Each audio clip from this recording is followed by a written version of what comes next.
शशि की सौतेली माँ ने उसकी शादी की तो बड़े घर में, लेकिन पति कोई काम न करता। आप ससुर जी के साथ काम पर क्यों नहीं जाते? हाँ जाऊंगा, लेकिन कल से। आज जरा मैं दोस्तों के साथ घूमने जा रहा हूँ।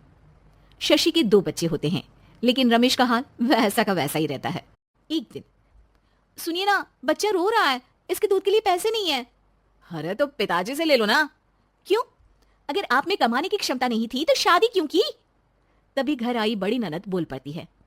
आहा, तुम्हारी माँ को साफ साफ कह दिया था कि लड़का ना कमाता है ना कभी कमाएगा। हम 4 बहनें हैं इसका ख्याल रखने के लिए, और पिताजी का इतना सारा पैसा, तुम्हें किस चीज की कमी रखी है? लेकिन थोड़े ही सालों में तकदीर बदल जाती है। शशि का ससुराल गरीब हो जाता है। सब बिकने के बाद शशि अपने पति, बच्चे और सास के साथ किराए के मकान में आ जाती है। मैं कोई नौकरी करना चाहती हूँ दीदी। अरे इतने बड़े घर की बहू थी शशि, तुम नौकरी करोगी? नहीं नहीं नहीं नहीं। नहीं करूंगी तो घर कैसे चलेगा? बच्चों को भी तो पालना है ना।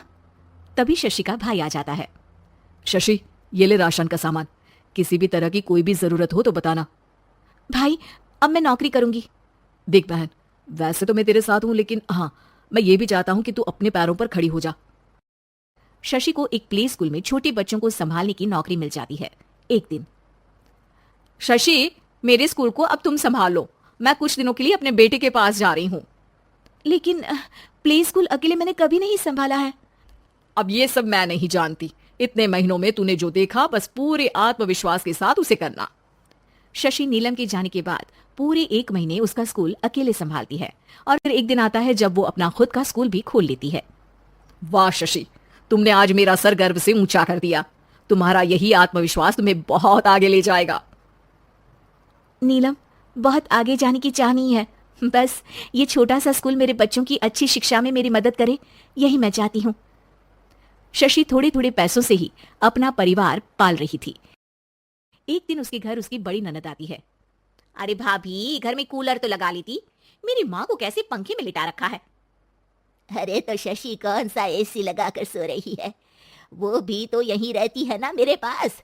ज्यादा यहाँ आकर मेरी बहू को परेशान ना किया करो। हाँ, मुझे भी शौक नहीं है इस छोटे से घर में आने का।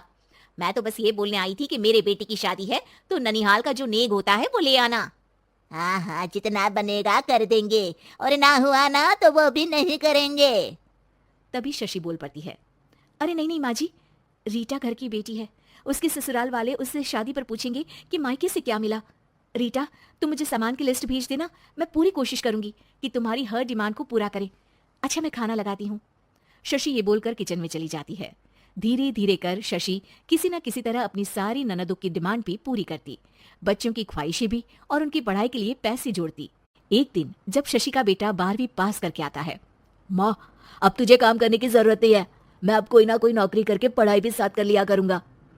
शशि को लगता है कि बेटा और आगे पढ़ाई करे, लेकिन वक्त की मार के कारण वो बेटे को काम के लिए हाँ कर देती है।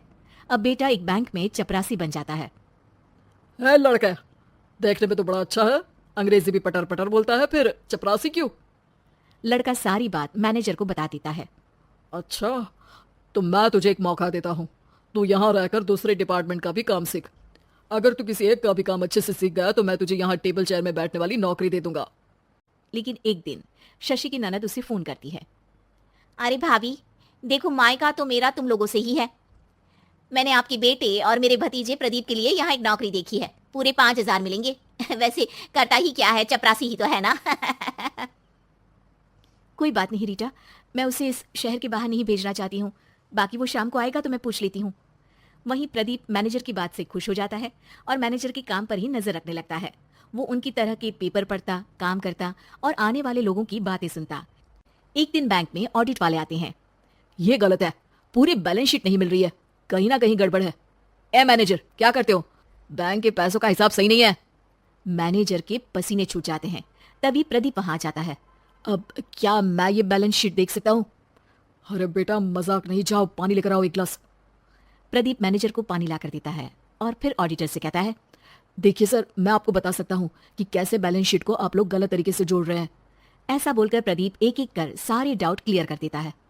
अरे हाँ, ये तो पॉइंट हमने देखे ही नहीं थे। गुड, कौन है ये बच्चा? तभी मैनेजर बोल पड़ता है, अब हमारे यहाँ अकाउंट में नया आया है। ऑडिटर के जाने के बाद। वाह प्रदीप, आज तो तुमने मेरी नौकरी बचा ली। और आपने भी तो मेरी नई नौकरी लगा दी अकाउंटेंट की। बस फिर क्या था, प्रदीप ने एक बार जो सफलता की सीढ़ी चढ़ी, बस चढ़ता ही चला जाता है। फिर एक दिन शशि की ननद, अरे भाभी कैसी हो? घर को तो बड़ा ही सुंदर चमका रखा है। अरे बेटी कैसे आना हुआ? तू तो इस छोटे से घर में आना भी नहीं चाहती थी, कोई खास काम है क्या? अब हाँ, वो माँ, मेरा जो मजला बेटा है ना, वो अकाउंट से पढ़ाई कर रहा है, तो प्रदीप से बोलकर उसकी भी कहीं अच्छी नौकरी लगा दो ना। सास और शशि समझ जाते हैं कि कैसे पैसे आते ही लोगों के बात करने के तरीके से लेकर रिश्ते निभाने तक में बदलाव आ जाता है। उम्मीद है कि आपको हमारी ये कहानी पसंद आई होगी।